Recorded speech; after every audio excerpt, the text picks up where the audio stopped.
Sa kasaysayan ng Kristyanismo, kakaunti lang ang mga pangalan na kasing kilala ng Apostol Pablo. Ang kanyang dramatikong pagbabagong buhay mula sa pagiging mabagsik na kaaway ng mga Kristiyano tungo sa pagiging isa sa kanilang pinakamatatag na taga-suporta ay hindi lang nagbago ng kanyang buhay, kundi nagkaroon din ng mahalagang papel sa paghubog ng hinaharap ng pananampalatayang Kristiyano. Sa kwentong ito, ating susuriin kung saan siya nagmula, paano siya pinalaki, at ang mga mahahalagang sandali na humubog sa kanya bilang pinakamaimpluwensyang figura ng Kristyanismo pagkatapos ni Jesus. Nagsisimula ang kwento sa isang lalaking nagngangalang Saulo. Ipinanganak siya sa Tarsus, isang lungsod sa rehiyon ng Cilicia, na ngayon ay bahagi na ng bansang Turkey. Noon, ang Tarsus ay isang mahalagang sentro kung saan nagsasama-sama ang iba't ibang tao at tradisyon. Pinagtagpo roon ng kaisipang Griego, Romano at Hudyo. Binanggit ang lugar ng kapanganakan ni Saulo sa Gawa 22:3 kung saan sinabi niya, "Ako ay isang Hudyo, ipinanganak sa Tarsus sa Cilicia, ngunit pinalaki sa lungsod na ito." Ipinapakita nito na kahit ipinanganak si Saulo sa Tarsus, lumaki siya sa Jerusalem, ang relihiyosong puso ng mga Hudyo. Malaking bahagi ng kanyang buhay ang ginampanan ng kanyang pamilya. Tapat silang tagasunod ng Hudaismo, maingat na sinusunod ang mga kaugalian at aral nito. Sa Filipos 3:5, ibinahagi ni Saulo na tinawag ding Pablo ang bahagi ng kanyang pinagmulan. Sinabi niyang siya ay tinuli sa 8 araw kabilang sa lipi ni Benjamin at isang tunay na Hebreo ayon sa kanyang lahi. Ibig sabihin siniguro ng kanyang pamilya na masunod niya ang mga kaugaliang Hudyo mula sa kanyang pagkabata. Bilang isang batang lalaki, nagsimula si Saulo ng kanyang pag-aaral sa Tarsus. Kilala ang mga paaralan doon sa mataas na antas ng edukasyon, kaya nakatanggap siya ng mahusay na kaalaman. Naging bihasa siya sa wikang Griego na siyang pinakalaganap na wika sa rehiyon. Nag-aral din siya ng mga kaugaliang Griego at ang kanilang paraan ng pamumuhay. Ngunit para sa kanyang pamilya, ang pinakamahalagang bahagi ng kanyang edukasyon ay ang pag-aaral tungkol sa kanilang pananampalatayang Hudyo.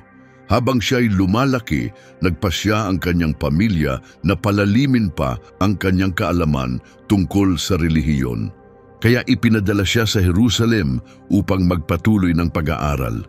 Doon, naging mag-aaral siya ng isa sa pinakatanyag na guro noong panahong iyon, si Gamaliel. Binanggit din ito sa Gawa 22:3. Ipinaliwanag ni Saulo na siya'y tinuruan sa ilalim ng gabay ni Gamaliel at masusing sinunod ang mga turo ng kanilang mga ninuno. Noong panahong iyon, kapag sinabi mong nag-aral ka sa paanan ng isang guro, nangangahulugang seryoso kang alagad ng kanyang turo. Kilala si Gamaliel sa kanyang malalim na kaalaman at labis na iginagalang. Sa ilalim ng paggabay ni Gamaliel, malalim na sinisid ni Saulo ang mga aral ng Hudaismo. Nagtuon siya sa Torah na binubuo ng unang 5 aklat ng Biblia at pinag-aralan ang lahat ng kautusang kailangang sundin ng mga Hudyo. Buong puso niyang tinanggap ang ganitong pag-aaral. Nangakong magiging pinakamatapat na mag-aaral, sinikap niyang sundin ang bawat batas ng walang pagkukulang. Kalaunan, nagsimulang makisama si Saulo sa isang partikular na grupo sa loob ng Hudaismo, ang mga Pariseo. Kilala ang grupong ito sa kanilang mahigpit na pagsunod sa batas ng mga Hudyo. Naniniwala silang dapat sundin ng eksakto ang bawat utos. Sa Gawa 23, Seksyon 6, sinabi ni Saulo, "Ako ay isang Pariseo, gaya rin ng aking ama."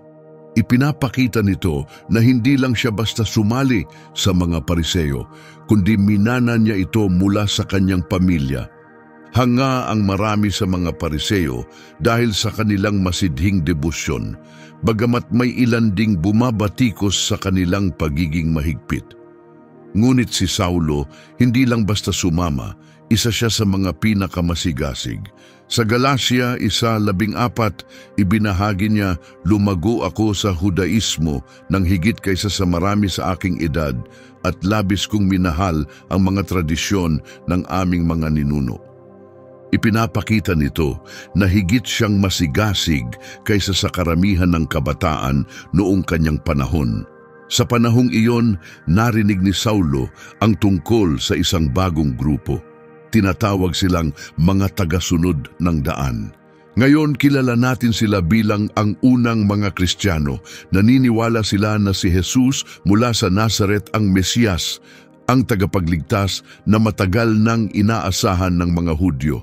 Para kay Saulo, hindi katanggap-tanggap ang ideyang ito. Sa kanyang paningin, delikado ang mensahe ng mga ito at salungat sa lahat ng kanyang natutunan. Naniniwala siyang binabastos ng bagong kilusang ito ang mga banal na tradisyon na labis niyang pinahahalagahan.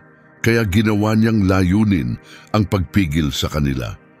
Sinimulan ni Saulo ang pagtugis sa mga Kristiyano, naniniwalang tama ang kanyang ginagawa para ipagtanggol ang kanyang pananampalataya.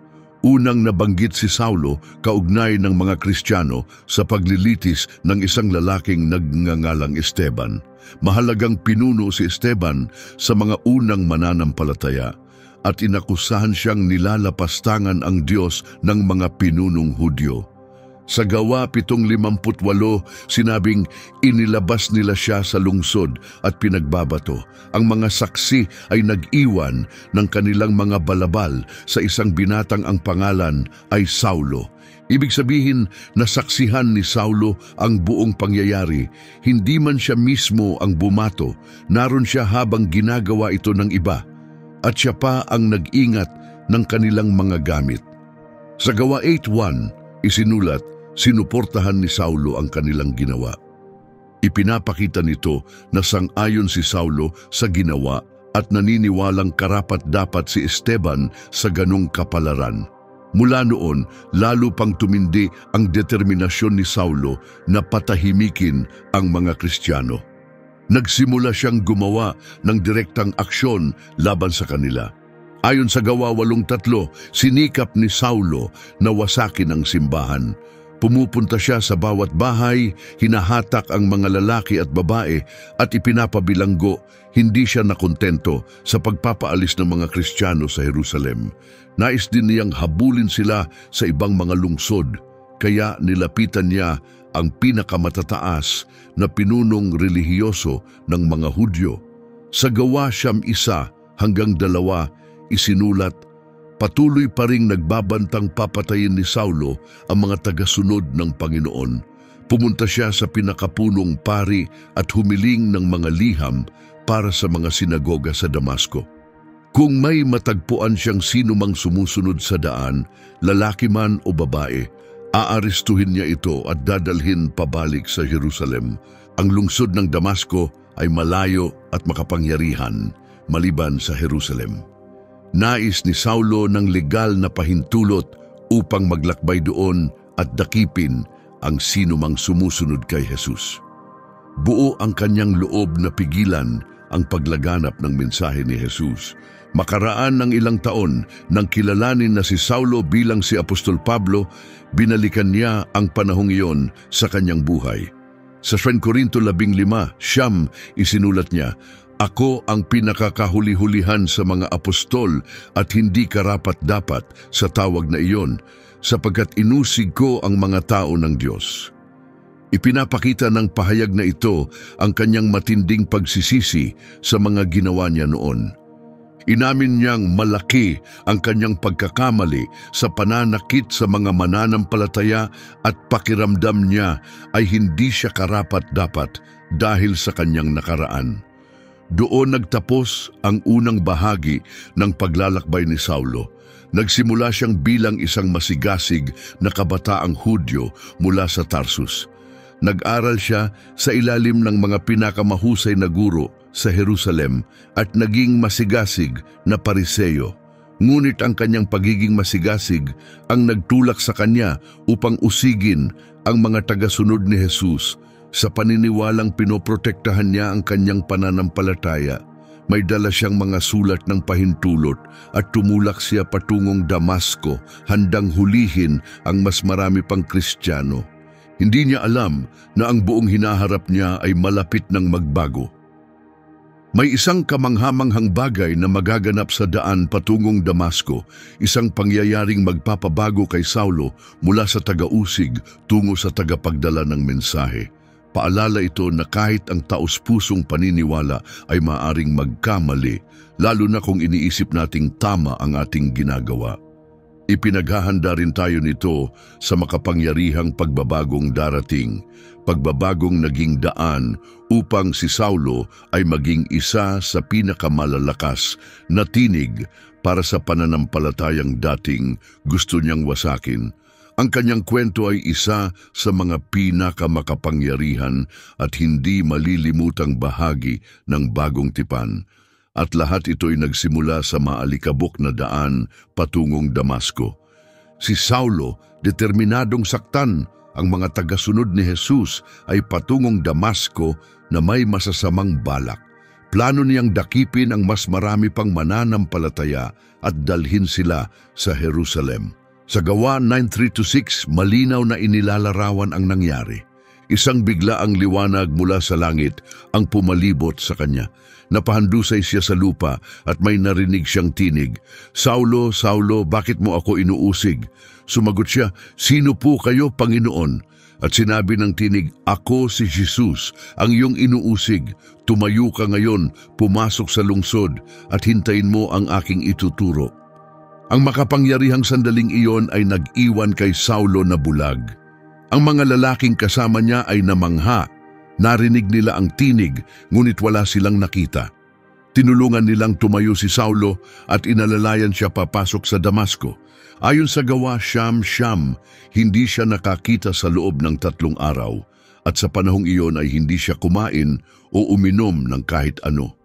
Maaari lamang nating isipin ang matinding pagkalito at emosyonal na paghihirap na dinanas niya. Lahat ng pinaniwalaan niya, lahat ng pinaninindigan niya ay ngayoy hinahamon. Habang nalilito si Saulo at walang nakikita, inihahanda na ng Diyos ang isang taong gagabay sa kanya.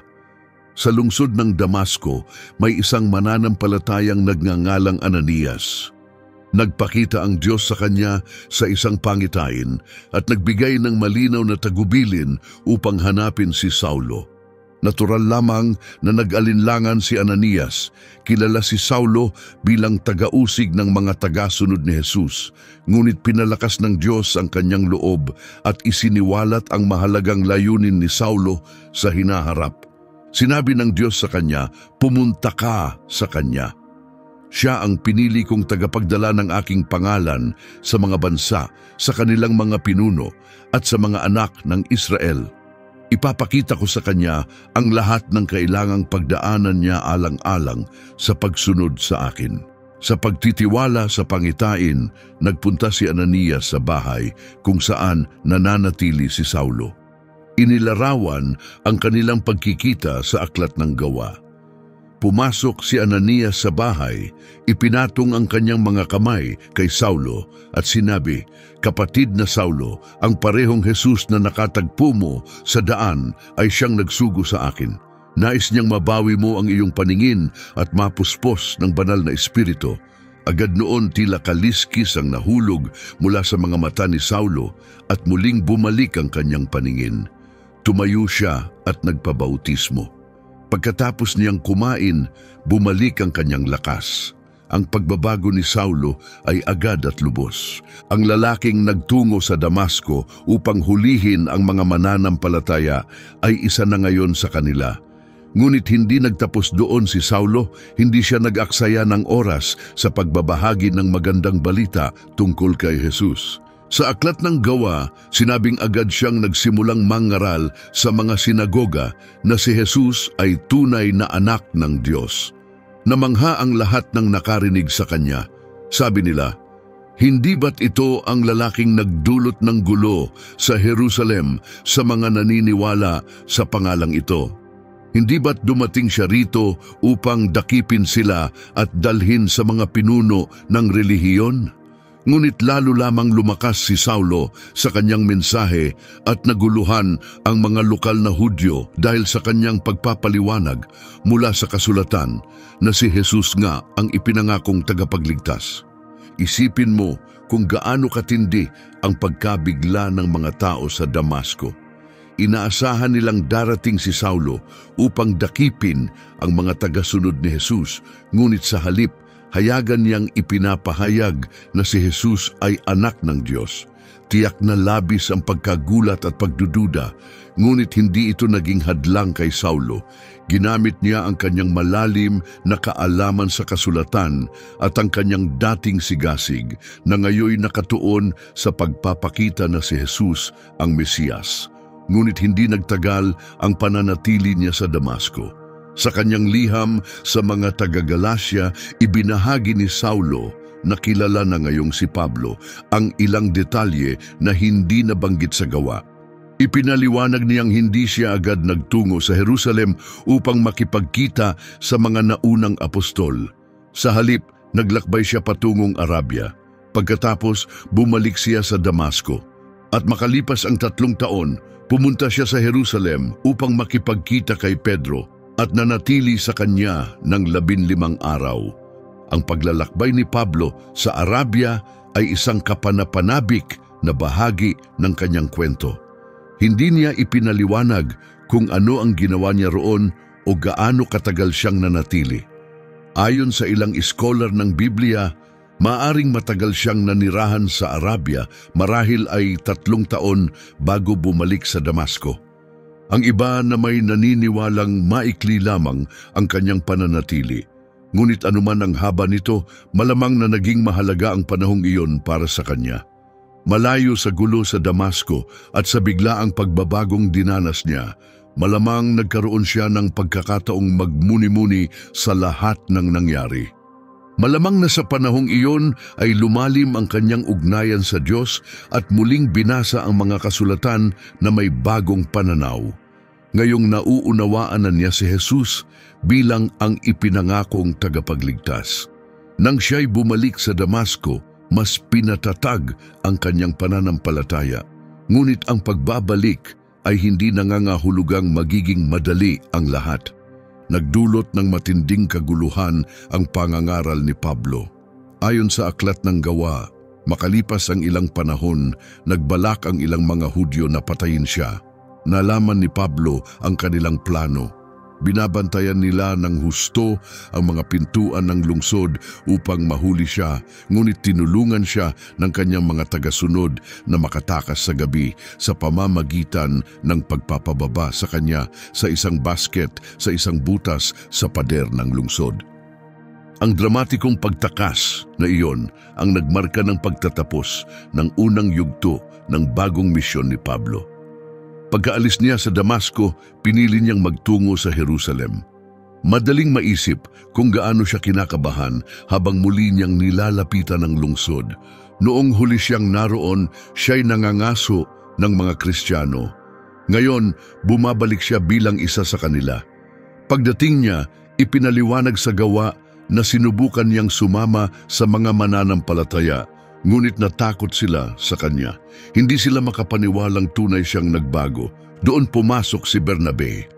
Dinala niya si Pablo sa mga apostol at ipinaliwanag kung paanong nakita ni Pablo ang Panginoon sa daan patungong Damasco, kung paanong nangusap sa kanya ang Diyos, at kung paano siya buong tapang na nangaral sa pangalan ni Jesus pagdating niya roon. Naiintindihan kung bakit hindi agad siya pinagkatiwalaan ng mga disipulo. Kilala si Pablo noon bilang taga-usig ng kanilang komunidad. Ngunit ang suporta ni Bernabe ang naging susi upang matanggap siya. Mahalaga ang sandaling ito kasama si Bernabe. Siya rin ang magiging isa sa pinakamalapit na katuwang ni Pablo sa pagpapalaganap ng mensahe. Nang matanggap na siya, agad siyang kumilos. Ayon sa Biblia, nanatili siya kasama ng mga disipulo at malayang gumalaw sa Jerusalem, buong tapang na ipinapahayag ang tungkol sa Panginoon. Nangaral siya at nakipagtalakayan sa mga Hudyo na nagsasalita ng Griego, ngunit nais din nilang siya'y patayin. Muli, naging matindi ang reaksyon sa mga salita ni Pablo. Lumala ang sitwasyon kaya't nagpasya ang mga mananampalataya na panahon na upang siya'y paalisin sa lungsod. Kaya ayon sa gawa, dinala nila si Pablo sa Cesarea at saka ipinadala sa Tarsus, ang kanyang bayan. Ang susunod na kabanata sa buhay ni Pablo ay hindi detalyado. Hindi malinaw sa Biblia kung ano ang mga ginawa niya roon. Ngunit batay sa alam natin tungkol sa kanya, malamang ay patuloy siyang nagturo at nagbahagi ng mensahe. Marahil hindi nahayagan, ngunit siguradong may parehong sigasig. Malamang na naging mahalagang panahon ng paglago ang pananatili ni Pablo sa Tarsus.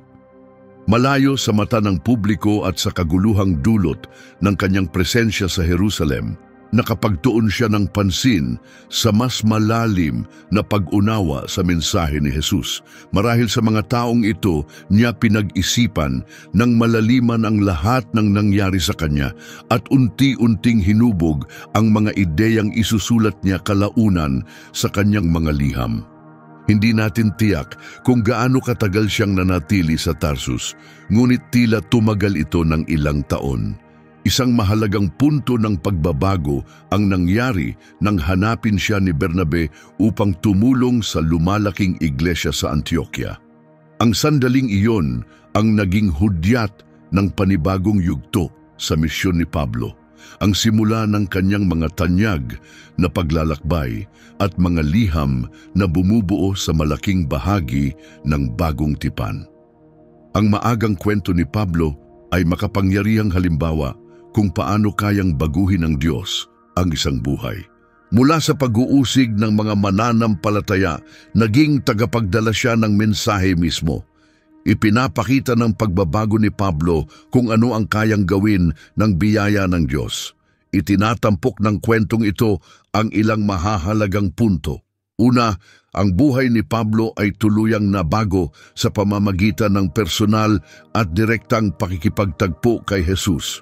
Sunod, nakita natin kung gaano kahalaga ang mga tagasunod ni Jesus tulad ni Ananias at Bernabe sa pagtulong kay Pablo sa kanyang bagong landas ng pananampalataya. Mula pa sa simula, hinarap na ni Pablo ang pag-uusig, patunay ng mga pagsubok na haharapin niya bilang sugo ng Ebanghelyo. Nang lisanin niya ang Tarsus upang samahan si Bernabe sa Antioquia, handa na si Pablo sa susunod na yugto. Nagtapos na ang kanyang panahon ng paghahanda at ang isa na pinili upang dalhin ang magandang balita sa mga hentil ay handa nang simulan ang pandaigdigang misyon. Ang mga paglalakbay ni Pablo ay magiging malaking hakbang sa paglawak ng Kristyanismo lampas sa mga ugat nitong Hudyo. Sa pamamagitan ng mga misyong ito, ang mensahe ni Jesus ay nagsimulang makarating sa mas malawak na mundong Romano.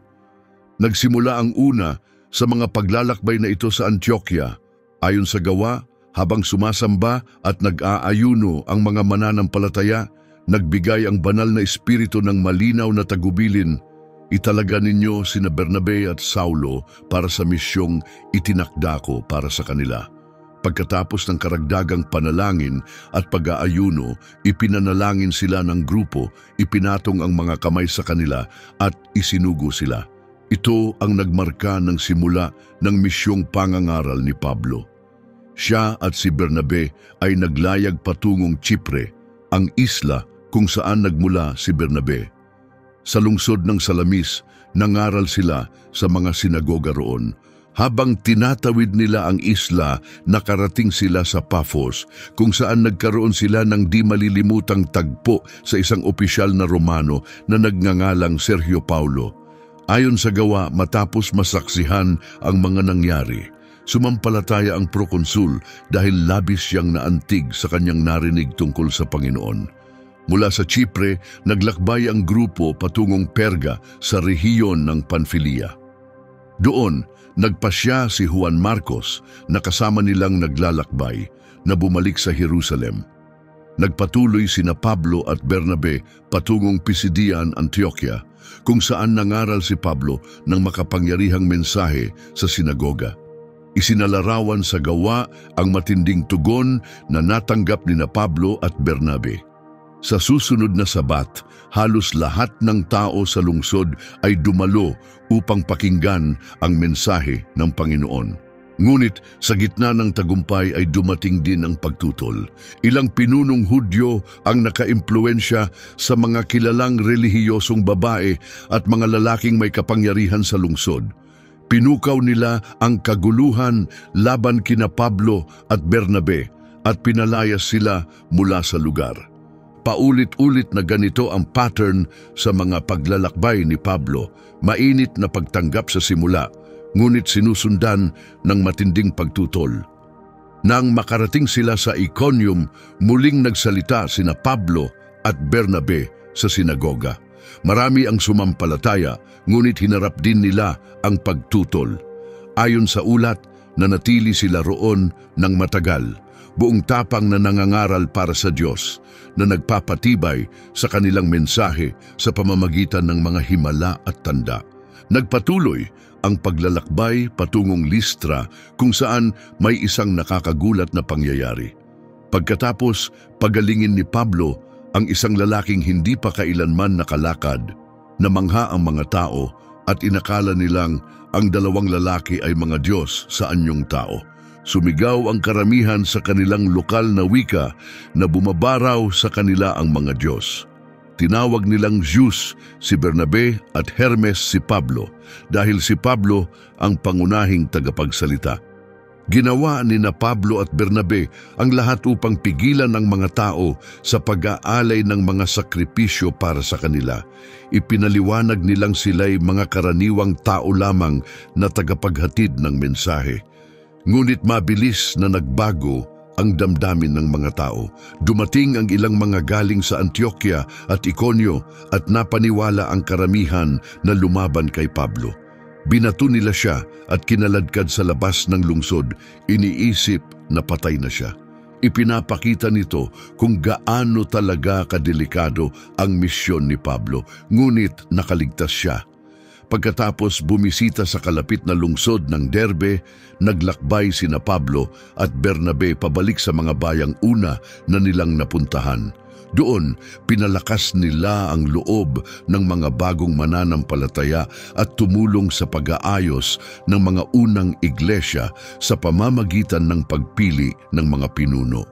Nananalangin sila at nag-aayuno at ipinagkatiwala ang pamumuno sa Diyos na nanalig na siya ang gagabay sa kanila.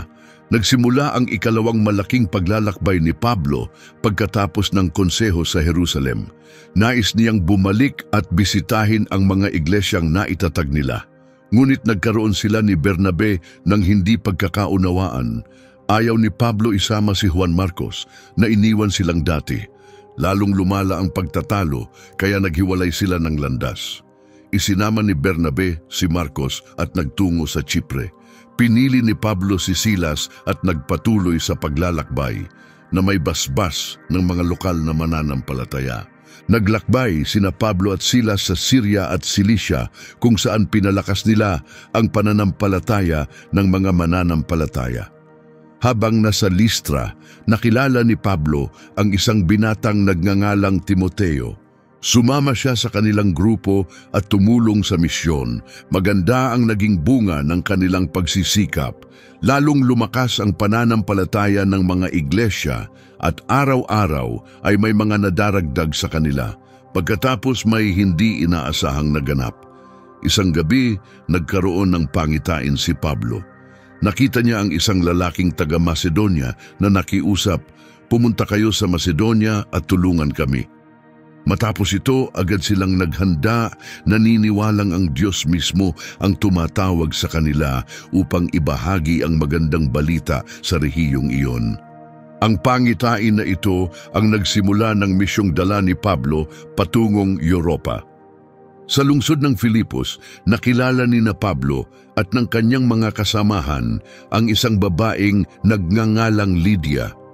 Nagbebenta siya ng mamahaling telang kulay ube at mula sa lungsod ng Tiatira. Sumampalataya si Lydia sa Diyos at nakinig ng mabuti kay Pablo. Ayon sa gawa, binuksan ng Panginoon ang kanyang puso at tinanggap niya ang mensaheng ipinapahayag ni Pablo. Pagkatapos, mabautismohan siya at ang kanyang sambahayan, inimbitahan niya sila sa kanyang tahanan. Sinabi niya, "Kung naniniwala talaga kayong ako'y tapat na mananampalataya sa Panginoon, tumuloy kayo sa aking bahay." At napapayag niya silang tanggapin ang paanyaya, ngunit hindi nagtagal ang kapayapaan sa Filipos.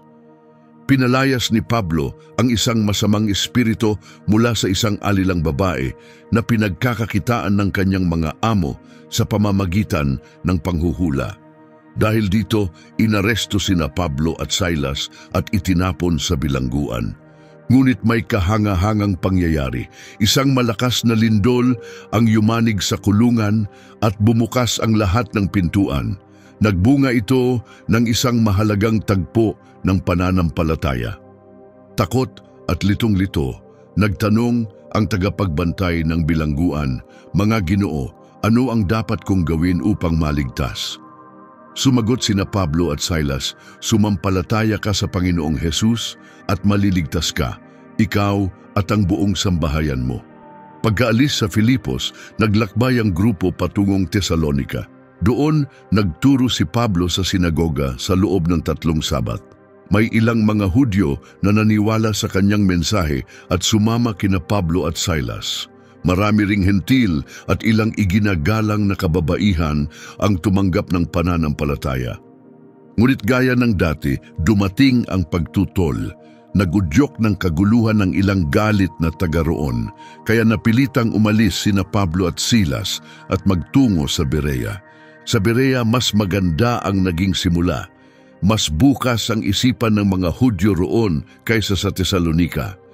Bukas ang kanilang pandinig at araw-araw nilang sinasaliksik ang kasulatan upang tingnan kung totoo ang sinasabi ni Pablo. Sa kasamaang palad, sinundan din sila ng mga tumutol mula sa Tesalonika at muling nag-udyok ng kaguluhan. Kinailangang lisanin agad ni Pablo ang lugar at magtungo sa Atenas habang naiwan ang iba. Habang nasa Atenas, nagbigay si Pablo ng isang tanyag na talumpati sa Areopago, isang lugar kung saan pinag-uusapan ng iba't ibang ideya. Napapalibutan ng mga rebulto at altar para sa maraming Diyos, napansin ni Pablo ang isang altar na may inskripsyong para sa hindi kilalang Diyos. Ginamit niya ito bilang panimulang punto ng kanyang mensahe. Sinabi niya, "Mga taga-Atenas, nakikita kong kayo ay labis na relihiyoso. Habang nililibot ko ang inyong lungsod at tinitingnan ang inyong mga dambana, nakita ko ang isa na nakalaan sa isang hindi kilalang Diyos. Ang sinasamba ninyo nang hindi ninyo kilala, siya ngayon ang ipakikilala ko sa inyo." Mula sa Atenas, lumipat si Pablo sa Corinto kung saan siya nanatili ng 18 buwan. Doon niya nakilala ang mag-asawang sina Aquila at Priscilla. Naging malalapit silang katuwang sa pagpapalaganap ng mensahe. Isang gabi, nagkaroon si Pablo ng pangitain. Nagsalita sa kanya ang Panginoon at sinabi, "Huwag kang matakot. Magpatuloy ka sa pagsasalita. Huwag kang manahimik." Pinalakas ng pananalitang ito ang loob ni Pablo upang manatiling matatag at ipagpatuloy ang pagbabahagi ng mensahe sa Korinto. Pinalakas siya ng Diyos sa pangitain na nagsasabing, "Ako ay nasa iyo at walang makakapanakit sa iyo sapagkat marami akong tao sa lungsod na ito." Sa panahong ito rin, isinulat ni Pablo ang kanyang mga liham para sa mga mananampalataya sa Tesalonika. Pagkatapos, sinimulan niya ang kanyang ikatlong misyong paglalakbay, simula sa pagbisita sa mga iglesia sa Galacia at Phrygia. Ayon sa gawa, matapos ang ilang panahon sa Antioquia, muling naglakbay si Pablo, tinahak ang mga rehiyo ng Galacia at Phrygia at pinatatag ang pananampalataya ng lahat ng alagad na kanyang nakasalubong. Ang pinakapuso ng paglalakbay ni Pablo ay ang kanyang pananatili sa Efeso, kung saan halos 3 taon siyang nagturo at nagtayo ng iglesia. Napuno ng kamanghamanghang mga himala ang kanyang gawain roon. Ayon sa gawa, gumawa ang Diyos ng makapangyarihang mga bagay sa pamamagitan ni Pablo, kahit ang mga panyo o apron na nahawakan niya ay dinadala sa mga may sakit at sila'y gumagaling at napapalaya mula sa masasamang espiritu. Lalong lumakas ang impluensya ni Pablo sa Efeso na naapektuhan na rin ang mga lokal na negosyo, lalo na ang mga gumagawa ng mga idolong pilak ni Artemis. Isang panday ng pilak na si Demetrio ang nabahala sa posibleng pagkawala ng kita at tinipon ng iba pang kasamahan sa hanapbuhay. Binalaan niya sila, "Alam ninyong dito tayo kumikita ng maayos, pero nakita ninyo kung paanong pinapalayo ng lalaking ito dito sa Efeso at sa buong rehiyon ang maraming tao. Paulit-ulit niyang sinasabi na ang mga Diyos na gawa ng tao ay hindi totoong Diyos. Maaaring masira ang ating kabuhayan at pati na rin ang karangalan ng dakilang templo ni Artemis na sinasamba sa buong Asya at sa buong mundo." Pagkatapos ng kaguluhan sa Efeso, naglakbay si Pablo sa rehiyon ng Macedonia upang palakasin ang loob ng mga iglesia roon. Ayon sa gawa, nagbigay siya ng maraming mensahe ng pag-asa at lakas sa mga mananampalataya bago siya makarating sa Gresya. Nanatili siya sa Gresya ng halos 3 buwan marahil sa lungsod ng Korinto. Sa panahong ito rin isinulat ni Pablo ang kanyang liham sa mga taga-Roma. Sa kanyang pagbabalik patungong Jerusalem, dumaan siya sa Troas, kung saan may kahanga-hangang nangyari. Habang nangangaral siya hanggang sa hating gabi, isang binatang nagngangalang Eutico ang nakatulog sa bintana sa 2 palapag, nahulog at namatay. Ngunit bumaba agad si Pablo, niyakap siya at sinabi, "Huwag kayong mag-alala, buhay siya." Umakyat muli si Pablo, nakisalo sa pagkain at nagpatuloy sa pakikipag-usap hanggang umaga. Labis na napalakas ang loob ng mga tao nang makitang buhay at maayos ang binata. Pagkatapos sa lungsod ng Mileto, nakipagkita si Pablo sa mga nakatatandang pinuno mula sa Efeso. Sa kanyang emosyonal na pamamaalam, pinaalalahanan niya sila kung paano siya naglingkod ng tapat at masikap. Tinapos niya ito sa pamamagitan ng pagsasabing, "Sa lahat ng ginawa ko, ipinakita ko kung gaano kahalaga ang tumulong sa nangangailangan ayon sa mga salita ni Jesus. Mas mapalad ang magbigay kaysa tumanggap." Habang papalapit na siya sa Jerusalem, nagsimulang lumitaw ang mga babala. Sa Cesarea, isang propeta na nagngangalang Agabo ang nagbigay ng dramatikong mensahe. Kinuha niya ang sinturon ni Pablo, iginapos ang sarili niyang kamay at paa at sinabi, "Ganito ang gagawin ng mga pinunong Hudyo sa may-ari ng sinturong ito," at ibibigay siya sa mga hentil. Kahit maraming nagbabala sa kanya, buo ang loob ni Pablo na magpatuloy. Sa gawa, emosyonal niyang sinabi, "Bakit kayo umiiyak at sinasaktan ang puso ko? Handa akong hindi lamang mabilanggo, kundi mamatay para sa Panginoong Hesus sa Jerusalem." Ang mga misyong paglalakbay ni Pablo ay naging punto ng pagbabago sa kasaysayan ng Kristyanismo. Ang sinimulan bilang isang kilusan sa loob ng mga Hudyo ay naging pananampalatayang umabot sa buong mundong Greko-Romano. Sa kanyang mga paglalakbay, nagtayo si Pablo ng mga iglesia sa mahahalagang lungsod at bumuo ng matibay na ugnayan ng mga pamayanang Kristiyano na patuloy na lumago kahit wala na siya roon. Sa mga paglalakbay din na ito, isinulat ni Pablo ang marami sa kanyang mga liham. Mga sulat na kalaunan ay naging sentrong bahagi ng Bagong Tipan. Ang mga karanasan ni Pablo, ang mga taong kanyang nakilala at ang mga pagsubok na kanyang hinarap ay malalim na humubog sa kanyang mga aral at paniniwala. Ang kanyang tapang sa gitna ng panganib, ang kanyang kakayahang makipag-usap sa iba't ibang kultura, at ang kanyang di matitinag na hangaring ibahagi ang mabuting balita ay nagsilbing makapangyarihang halimbawa. Hindi lamang niya naipakalat ang ebanghelyo sa bagong mga lugar, tinulungan din niya ang mga tao na maunawaan kung ano ang ibig sabihin ng mensahe ni Jesus sa iba't ibang kultura at sitwasyon. Nang makarating si Pablo sa Jerusalem, pumasok siya sa panibagong yugto ng kanyang buhay, isang yugto ng pagkakaaresto at pagharap sa paglilitis, una sa Jerusalem at kalaunan sa puso ng Imperyong Romano. Ngunit kahit ang mga mahihirap na sandaling ito ay nagbigay kay Pablo ng bagong pagkakataong ipahayag ang kanyang pananampalataya sa harap ng mga makapangyarihang pinuno at malalaking karamihan. Pagkadating niya sa Jerusalem, naging sentro agad si Pablo ng isang matinding kaguluhan sa templo. Isinalarawan sa gawa kung paano ito nagsimula. Ilang Hudyo mula sa Asya ang nakakita kay Pablo sa templo sa pagtatapos ng 7 araw na ritual ng paglilinis.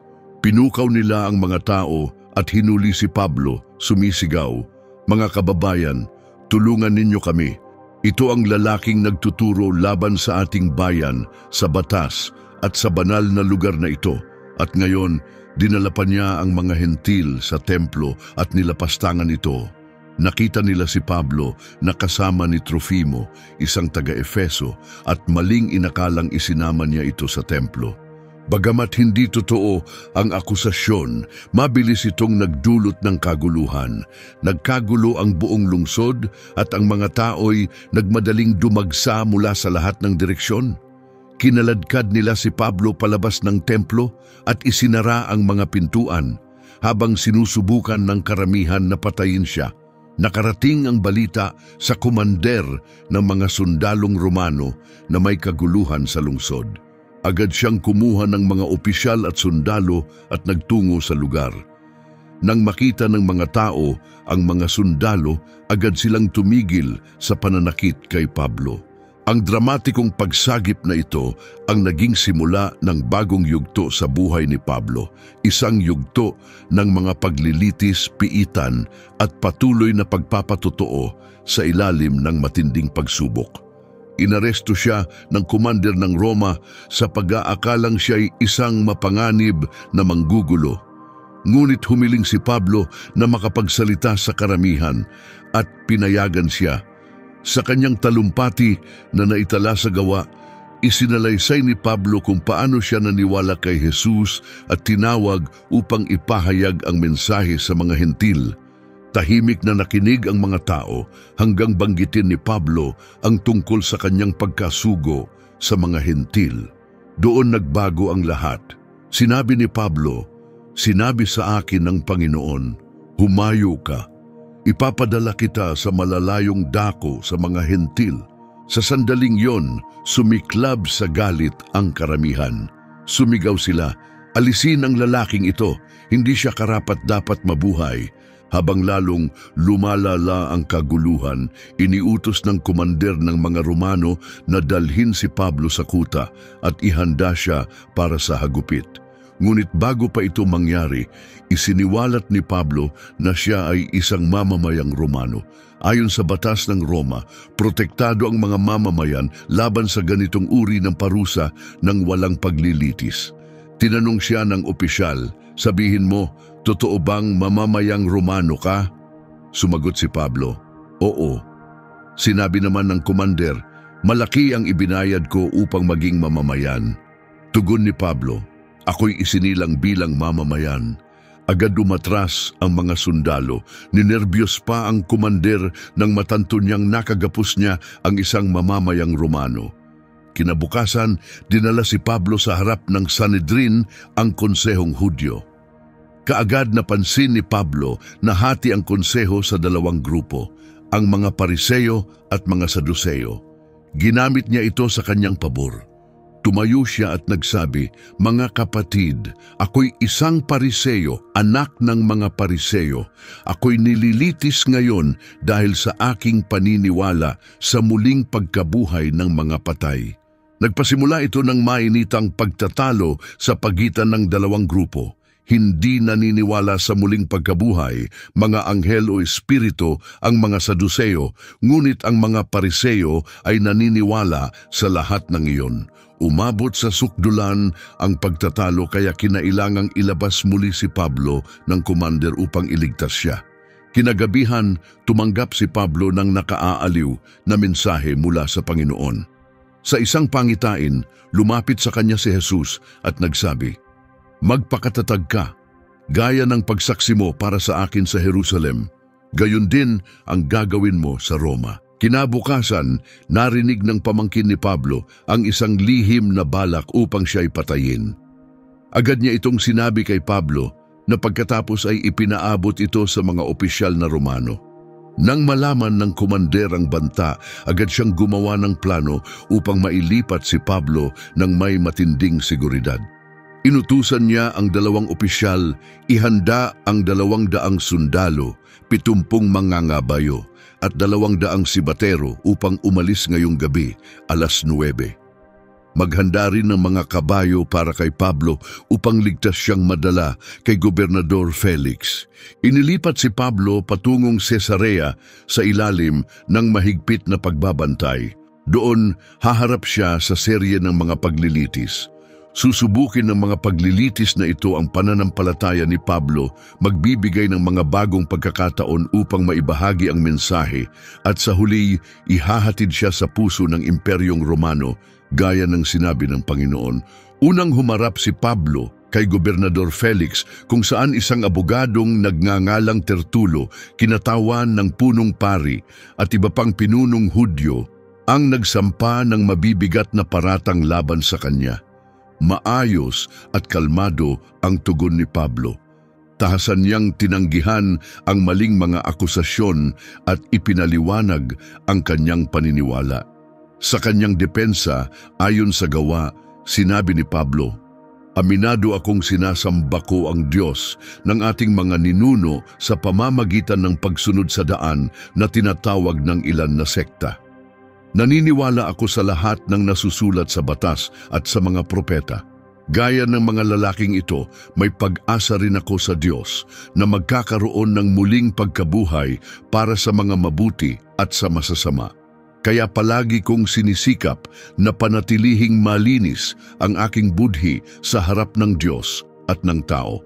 Bagamat interesado si Felix sa mensahe ni Pablo, iniwan niya itong nakakulong sa loob ng 2 taon. Umaasa siyang bibigyan siya ni Pablo ng suhol.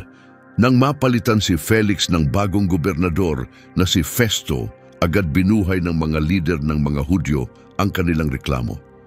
Nais ni Festo na ipadala si Pablo sa Jerusalem upang litisin, ngunit alam ni Pablo na mapapahamak siya roon, kaya gumawa siya ng matapang na hakbang, umapela siya kay Cesar. Sinabi niya, "Kung may ginawa akong karapat-dapat sa kamatayan, hindi ako tatakas dito. Ngunit kung ang mga akusasyong ito ay hindi totoo, walang sinuman ang may karapatang ibigay ako sa kanila. Inaapel ako kay Cesar." Matapos kumonsulta sa kanyang mga tagapayo, sinabi ni Festo, "Umapela ka kay Cesar, sa kanya ka pupunta." Bago ipadala si Pablo sa Roma, humarap muna siya sa isang mahalagang pagdinig sa harap ni Haring Agripa. Sa kanyang pagsasalita na nakatala sa Gawa 26, masiglang ikinuwento ni Pablo ang kanyang personal na karanasan at ang mensaheng kanyang ipinapahayag. Sa pagtatapos, nagtanong siya ng buong puso, "Haring Agripa, naniniwala ka ba sa mga isinulat ng mga propeta?" "Alam kong naniniwala ka," tumugon si Agripa. "Akala mo ba madali mo akong mahikayat na maging Kristiyano?" Sagot ni Pablo, "Maikli man o mahaba ang panahon, ipinapanalangin kong hindi lamang ikaw, kundi ang lahat ng nakikinig sa akin ngayon ay maging katulad ko, maliban na lang sa mga tanikala kong ito." Pagkatapos nito, ipinadala na si Pablo sa Roma bilang bilanggo. Ang paglalakbay na inilarawan sa Gawa 27 ay puno ng panganib, kabilang na ang isang nakakatakot na pagkawasak ng barko. Bagaman nagbabala si Pablo na delikado ang paglalakbay, pinili ng opisyal na Romano na maglayag pa rin. Di nagtagal, hinarap nila ang isang matinding bagyo na tumagal ng 2 linggo, pinagtatapon ang barko sa dagat. Sa gitna ng dilim, nakatanggap si Pablo ng mensahe mula sa Diyos. Ikinuwento niya sa kanila, "Kagabi, isang anghel ng Diyos na aking pinaglilingkuran ang tumayo sa tabi ko at sinabi, 'Huwag kang matakot, Pablo. Dapat kang humarap kay Cesar at sa kabutihang loob ng Diyos, iniligtas din ang lahat ng kasamang sakay ng barko.'" Kalaunan, bumangga ang barko sa baybayin ng isla ng Malta. Kahanga-hanga, lahat ng 276 na katao sa barko ay nakaligtas. Habang namumulot ng kahoy panggatong, natuklaw si Pablo ng isang ahas na nagtatago sa bunto ng kahoy. Nabigla ang lahat sa sumunod na nangyari sapagkat hindi siya napahamak. Nang makita ng mga taga-Malta ang ahas na nakabitin sa kamay ni Pablo, nagbulungan sila. Tiyak na mamamatay tao ang lalaking ito. Nakaligtas man siya sa dagat, ayaw siyang patawarin ng hustisya, ngunit ipinagpaglang ni Pablo ang ahas sa apoy at walang nangyaring masama sa kanya. Pinanood siya ng mga tao, inaasahang mamamaga siya o biglang babagsak at mamamatay. Ngunit makalipas ang ilang sandali, nang makita nilang wala man lang nangyaring masama sa kanya, nagbago ang kanilang isip. Sa halip, naniwala silang siya'y isang Diyos. Habang nananatili sa isla, marami ring pinagaling si Pablo na may sakit. Isa na rito ang ama ni Publio, ang punong opisyal ng isla. Ayon sa gawa, siya'y may matinding lagnat at sakit sa tiyan at nakahiga na lamang. Dinalaw siya ni Pablo na nalangin, ipinatong ang mga kamay sa kanya at siya'y gumaling. Pagkatapos nito, lumapit ang iba pang may sakit sa isla at sila rin ay pinagaling. Nanatili si Pablo sa Malta ng 3 buwan bago siya sa wakas ay nagtungo patungong Roma. Pagdating nila sa Roma, sinabi sa gawa na pinayagan si Pablo na manirahan sa isang bahay na inuupahan niya, bagamat may sundalong nakaantabay upang siya'y bantayan. Bagamat siya ay isang bilanggo sa teknikal na kahulugan, malawak ang kalayaan ni Pablo. Ginamit niya ang panahong ito upang ipagpatuloy ang pagbabahagi ng mensahe ni Jesus. Nagtatapos ang gawa sa mga salitang ito. Sa loob ng 2 buong taon, nanirahan si Pablo sa kanyang inuupahang bahay at malayang tinanggap ang lahat ng dumadalaw. Buong tapang niyang ibinahagi ang tungkol sa kaharian ng Diyos at nagturo tungkol kay Hesukristo at walang sino mang humadlang sa kanya. Ang panahong ito ng house arrest ay hindi naging panahon ng pamamahinga. Ipinakita nito ang tapang ni Pablo, ang kanyang karunungan at ang di matitinag niyang pananampalataya sa Ebanghelyo. Kahit binabantayan, patuloy niyang ipinalaganap ang mensahe ni Jesus pati sa mga lugar na marahil ay hindi niya maaabot kung wala siya sa ganitong sitwasyon. Ang kanyang mga talumpati sa harap ng mga pinuno ay hindi lamang pagtatanggol sa kanyang sarili, kundi naging pagkakataon upang ipahayag ang Ebanghelyo sa mga pinunong pampulitika at maharlikang tagapakinig. Ang ilan sa mga pinaka-inspiradong sulat ni Pablo ay isinulat sa panahong ito. Ang mga liham sa mga taga-Efeso, Filipos, Colosas at kay Filemon na tinatawag na mga sulat mula sa bilangguan ay nagpapakita kung paano niya nakita ang pagkilos ng Diyos sa gitna ng kanyang mga pagsubok. Sa Filipos, isinulat ni Pablo, "Mga kapatid, nais kong malaman ninyo na ang mga nangyari sa akin ay nagbunga ng lalong paglaganap ng Ebanghelyo. Dahil sa mga tanikalang ito, ang buong gwardiya ng palasyo at marami pa ay nakaalam na ako'y bilanggo dahil kay Kristo. At ang karamihan sa mga kapatid ay naging mas matatag sa Panginoon at buong tapang ng nangangaral ng salita ng Diyos na walang takot." Nagtatapos ang aklat ng gawa na si Pablo ay nasa Roma pa rin. Ngunit mula sa kanyang mga huling sulat, nalaman nating siya ay pinalaya, ipinagpatuloy ang pangangaral sa loob ng ilang taon pa, at kalaunan ay muling naaresto at pinatay sa ilalim ng pamumuno ni Emperador Nero. Kahit sa pinakamadilim na panahon, nanatiling tapat si Pablo sa kanyang misyon at iniwan niya ang isang makapangyarihang pamana. Ang kanyang panahon sa ilalim ng house arrest ay napuno ng pangangaral, pagsusulat at malalim na espiritual na impluensya na nagbunga ng mga sulat na hanggang ngayon ay humuhubog sa pananampalatayang Kristiyano. Ang liham ni Pablo sa mga taga-Efeso, bagamat isinulat para sa mga mananampalataya sa Efeso, ay may malawak at malalim na mensahe. Dito, tinalakay ni Pablo ang mayamang mga tema tungkol sa pagkakakilanlan ng iglesia at pagkakaisa ng mga mananampalataya kay Kristo. Sa isang bahagi, isinulat niya na ang mga mananampalataya ay hindi na mga dayuhan, kundi kabilang na sa pamilya ng Diyos. Sinabi niyang sila ay bahagi ng isang sambahayang itinayo sa pundasyon ng mga apostol at propeta na si Kristo mismo ang batong panulukan. Sa pamamagitan niya, ang buong estruktura ay nagkakaisa, nagiging isang banal na templo. At kay Kristo ang mga mananampalataya ay sama-samang itinatayo bilang tahanan ng Espiritu ng Diyos. Iba naman ang tono ng kanyang liham sa mga taga-Filipos. Mas personal at masaya kahit isinulat niya ito mula sa bilangguan. Hinimok niya ang iglesia na panatilihin ang kagalakan sa kabila ng anumang pagsubok. Sinulat niya, "Magalak kayo sa Panginoon palagi. Inuulit ko, magalak kayo. Ipakita ninyo sa lahat ang inyong kahinahunan. Malapit na ang Panginoon. Huwag kayong mabalisa sa anuman. Sa halip, sa bawat sitwasyon, idulog ninyo sa Diyos ang inyong mga kahilingan sa pamamagitan ng panalangin at pasasalamat. At ang kapayapaan ng Diyos na hindi kayang abutin ng pag-unawa ang siyang mag-iingat sa inyong mga puso at isipan kay Kristo Jesus." Sa kanyang liham sa mga taga-Kolosas, tinutukan ni Pablo ang mga mahahalagang turo tungkol kay Jesus at nagbabalalaban sa maling katuroang unti-unting pumapasok sa iglesia. Binigyang diin niyang si Kristo ay higit sa lahat ng bagay. Sa isang makapangyarihang bahagi, inilarawan niya si Jesus bilang ang nakikitang larawan ng Diyos na di nakikita, ang siya na nauna sa lahat. Isinulat ni Pablo na ang lahat ng bagay, nasa langit man o sa lupa, nakikita o hindi, kabilang ang lahat ng kapangyarihan at pamunuan, ay nilikha sa pamamagitan ni Kristo at para sa Kanya.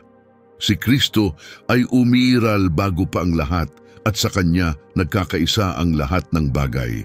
Siya ang ulo ng iglesia, ang simula at ang unang nabuhay mula sa kamatayan upang maging una sa lahat ng bagay. Nalugod ang Diyos na manahan ng lubusan kay Kristo at sa pamamagitan niya dalhin ang lahat sa pakikipagkasundo sa pamamagitan ng dugo ni Jesus na nabuhos sa krus. Ang liham kay Filemon ang pinakamaikli sa mga sulat ni Pablo, ngunit puno ito ng kabaitan at biyaya. Isang personal na kahilingan ito isinulat alang-alang kay Onesimo, isang takas na alipin na naging mananampalataya sa pamamagitan ni Pablo habang siya'y nasa tanikala. Sinulat ni Pablo, "Ipinakikiusap ko siya sa iyo, si Onesimo, na naging parang anak ko sa panahon ng aking pagkakabilanggo. Dati, wala siyang silbi sa iyo, ngunit ngayon mahalaga siya sa iyo at sa akin. Ipinadadala ko siya pabalik sa iyo, isa siyang mahalaga sa akin." Pagkatapos ng kanyang paglaya mula sa house arrest sa Roma, pinaniniwala ang ipinagpatuloy pa ni Pablo ang kanyang paglalakbay. Bagamat walang eksaktong detalye sa Biblia, may mga pahiwatig sa kanyang mga liham at sa mga sinaunang sulat ng mga Kristiyano na nagtungo siya sa mga lugar tulad ng Espanya, Creta at ilang bahagi ng Asia Minor. Sa kanyang liham sa mga taga-Roma, ipinahayag na niya ang kanyang hangarin. "Balak kong maglakbay patungong Espanya at umaasa akong madadaanan ko kayo upang matulungan ninyo ako sa aking paglalakbay pagkatapos kong makasama kayo ng kaunting panahon. Bagamat walang kumpirmasyon sa kasulatan, sinabi ni Clemente ng Roma, isa sa mga unang lider ng iglesia, na nakarating si Pablo sa Espanya. Sa kanyang liham kay Tito, binanggit ni Pablo na galing siya sa Kreta. Sinabi niya, "Iniwan kita sa Kreta upang tapusin mo ang sinimulan natin at magtalaga ng mga pinuno sa bawat bayan ayon sa aking tagubilin." Pinatutunayan nito na naging aktibo si Pablo sa isla at ipinagkatiwala kay Tito ang organisasyon ng iglesia roon. Ang mga liham na kilala bilang pastoral epistles, unang Timoteo, Tito at ikalawang Timoteo, ang mga huling isinulat ni Pablo na nasa atin ngayon. Naglalaman ang mga ito ng mahahalagang tagubilin para sa pamumuno sa iglesia at tumatalakay sa mga praktikal na usapin tulad ng estruktura, doktrina at pang-araw-araw na pag-uugali. Sa ikalawang Timoteo, nagbigay si Pablo ng mga payo kung paano dapat gumana ang iglesia, paano pipiliin ang mga pinuno, at paano haharapin ang maling katuruan. Ipinaliwanag niya ang layunin ng kanyang tagubilin. Nais kong kung ako man ay maantala, malaman mo kung paano dapat kumilos ang mga tao sa sambahayan ng Diyos, ang iglesia ng Diyos na buhay, ang haligi at saligan ng katotohanan. Ang liham ni Pablo kay Tito ay naglalaman din ng mga tagubilin sa pag-aayos ng iglesia, ngunit nagbibigay diin ito sa tamang pagtuturo at kung paano nito dapat hubugin ang pamumuhay ng mga mananampalataya. Isinulat ni Pablo, "Nahahayag na ang biyaya ng Diyos na nagdadala ng kaligtasan sa lahat. Itinuturo nito sa atin na talikuran ang kasalanan at makamundong pagnanasa at mamuhay ng may disiplina, katuwiran at katapatan habang hinihintay natin ang pinagpalang pag-asa, ang pagbabalik ng ating dakilang Diyos at tagapagligtas na si Hesukristo. Ibinigay niya ang sarili para sa atin upang tayo'y palayain sa lahat ng kasamaan at gawing sarili niyang bayan na masigasig sa paggawa ng tama." Ang ikalawang liham ni Pablo kay Timoteo ay lubos na personal at puno ng damdamin. Isinulat niya ito habang nakakulong sa Roma sa huling bahagi ng kanyang buhay at dama niyang malapit na ang kanyang wakas. Habang pinagninilayan ng kanyang paglalakbay, isinulat ni Pablo, "Ako'y gaya ng ibinubuhos na handog at malapit na ang oras ng aking pagpanaw. Nilabanan ko ang mabuting laban, tinapos ko ang takbuhin, napanatili ko ang pananampalataya, at ngayoy naghihintay sa akin ang koronang katuwiran na ibibigay sa akin ng Panginoon, ang makatarungan at tapat na hukom, hindi lang sa akin, kundi sa lahat ng nanabik sa kanyang pagbabalik." Ayon sa sinaunang tradisyon ng mga Kristiyano, pinatay si Pablo sa Roma sa panahon ng pag-uusig ni Emperador Nero marahil noong AD 67. Bagamat hindi inilalarawan sa Biblia ang eksaktong sandali ng kanyang kamatayan, pinaniniwala ang pinugutan siya ng ulo, isang paraan ng pagbitay na akma sa isang mamamayang Romano. Malawak at pangmatagalan ang impluensya ni Pablo sa Kristyanismo. Ang kanyang mga sinulat ang nagsilbing pundasyon ng maraming bahagi ng teolohiya ng pananampalataya. Mga ideya tulad ng pagiging matuwid sa harap ng Diyos sa pamamagitan ng pananampalataya, ang iglesia bilang katawan ni Kristo, at ang mensahe ng kaligtasan para sa lahat. Ang lahat ng ito ay nasa sentro ng kanyang mga turo. Gaya ng isinulat niya sa Roma, lahat ay nagkasala at walang nakaabot sa kaluwalhatian ng Diyos, ngunit ginagawang matuwid ng Diyos nang walang bayad sa pamamagitan ng kanyang biyaya, sa pamamagitan ng pagtubos ni Kristo Jesus.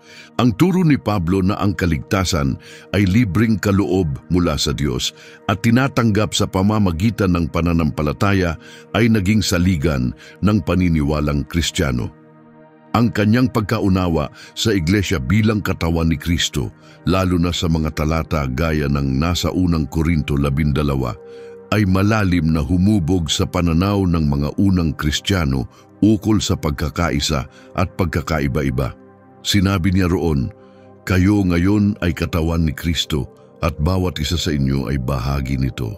Malaki rin ang papel ni Pablo sa pagpapalawak ng iglesia lampas sa mga ugat nitong Hudyo.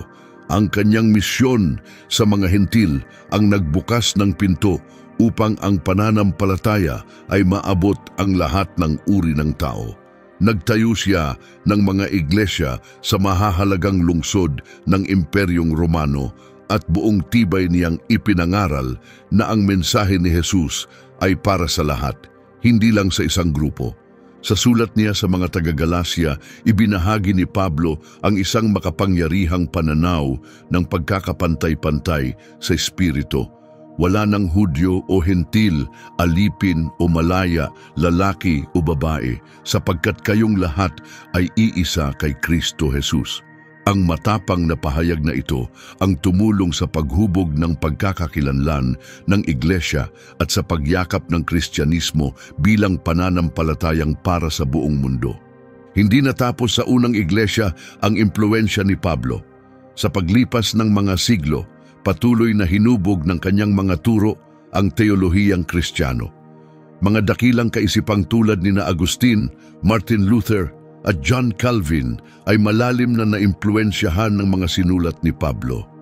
Sa katunayan, ang Protestant Reformation ay malaki ang ibinatay sa mensahe ni Pablo tungkol sa pag-aaring matuwid sa pamamagitan ng pananampalataya. Nag-iwan din si Pablo ng huwaran kung paano isinasagawa ang misyon.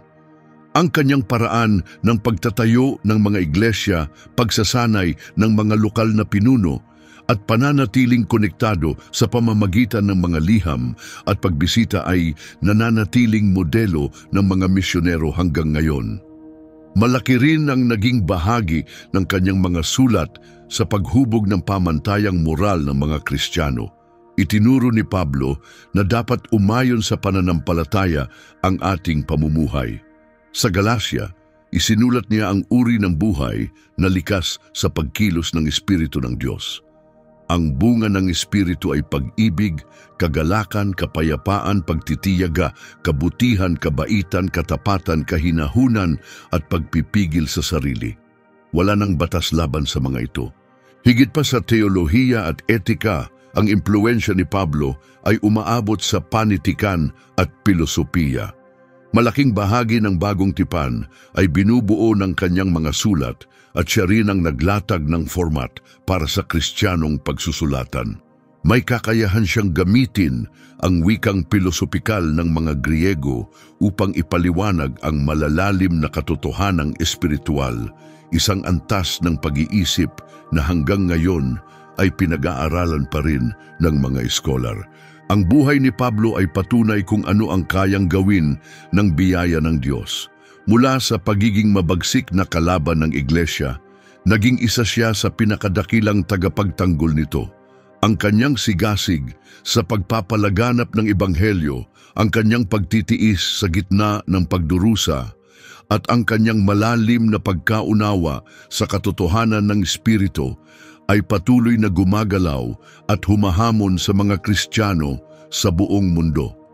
Sa kanyang huling sulat, hindi lamang niya ipinakita ang personal na pagtitiwala sa kanyang patutunguhan, kundi rin ang matibay na paninindigan sa mensaheng kanyang ipinangaral. Isinulat niya sa 2 Timoteo, "Alalahanin mo si Hesukristo na muling binuhay mula sa mga patay mula sa lahi ni David." Ito ang magandang balitang pinagdaranan ko ng pagdurusa kahit ituring akong tulad ng isang kriminal na katali sa tanikala. Ngunit ang salita ng Diyos ay hindi kailanman maaaring igapos. Tunay ang kanyang sinabi na natili ang mensahe ng Diyos at gayon din ang pamana ni Pablo. Ang ministeryo ni Pablo, ang kanyang mga sulat at ang paraan ng kanyang pamumuhay ay patuloy na nagbibigay inspirasyon at humuhubog sa pananampalatayang Kristiyano hanggang ngayon. Ang kanyang buhay ay nananatiling makapangyarihang paalala kung paanong kayang baguhin ng ebanghelyo ang sinumang yayakap dito. Mula kay Saulo na tagausig patungong Pablo na apostol, ang kanyang kwento ay isa sa pinakamatinding pagbabago sa kasaysayan ng pananampalataya. Ang kanyang paglalakbay ay patunay kung paanong kayang baguhin ng mensahe ni Jesus ang mga puso, madaig ang mga pagsubok at abutin ang mga tao saan mang panig ng mundo. Sa pagninilay natin sa kamanghamanghang buhay ni Pablo, tayo rin ay inaanyayahang pag-isipan ang ating sariling landas ng pananampalataya. Gaya ni Pablo, tinatawagan tayong manindigan sa ating paniniwala, ibahagi ang pag-asa na ating tinanggap at magkaroon ng positibong epekto saan man tayo naroroon o anuman ang ating hinaharap. Kung nakaantig sa iyo ang kwentong ito at nais mong makilala pa ang iba pang mga taong may dakilang pananampalataya, iniimbitahan ka naming mag-subscribe sa aming channel. Marami pa kaming mga kwentong inspirasyonal na inihahanda at nais naming samahan ka sa paglalakbay na ito. Kung nahanap mong kapakipakinabang ang videong ito, bakit hindi mo ito ibahagi sa iba? Baka may kakilala kang kailangang makarinig ng mensaheng ito ng biyaya at pagbabago ngayon. Ang mga salita ni Pablo sa liham sa mga taga-Filipos ay magandang paalala kung paano mamuhay ng may layunin at direksyon. Isinulat niya, "Mga kapatid, hindi ko sinasabing nakamit ko na ang lahat, ngunit ito ang ginagawa ko. Nililimot ko ang nakaraan at nagpapatuloy ako sa kung ano ang nasa hinaharap. Patuloy akong tumatakbo patungo sa layunin para sa gantimpalang inihanda ng Diyos para sa akin kay Kristo Jesus." Ang ganitong kaisipan, ang pagpapatuloy, pagtitiwala sa Diyos at pananatiling tapat ay maaari nating baunin sa ating pang-araw-araw na buhay. Naway katulad ni Pablo, manatili tayong nakatuon sa layunin. Naway gamitin natin ang ating buhay upang maghatid ng liwanag, maglingkod sa iba at ibahagi ang pag-ibig na ating natagpuan. At sa paggawa nito, naway makapag-iwan tayo ng pamana na tunay na nagtatagal. Maraming salamat sa pagsama sa amin ngayon at sa panonood ng video na ito. Kung nagustuhan mo ito, huwag kalimutang i-like, mag-subscribe sa aming channel at i-share ito sa iyong mga kaibigan at pamilya. Ang iyong suporta ang tumutulong sa amin na patuloy na makagawa ng makabuluhan at nagbibigay inspirasyong content. Hanggang sa muli, manatiling may pag-asa, manatiling malakas ang loob at tandaan, anuman ang iyong nakaraan, ang iyong kinabukasan ay maaaring mapuno ng layunin, gaya ng kay Pablo. Magkita tayo sa susunod na video. Pagpalain ka ng Diyos.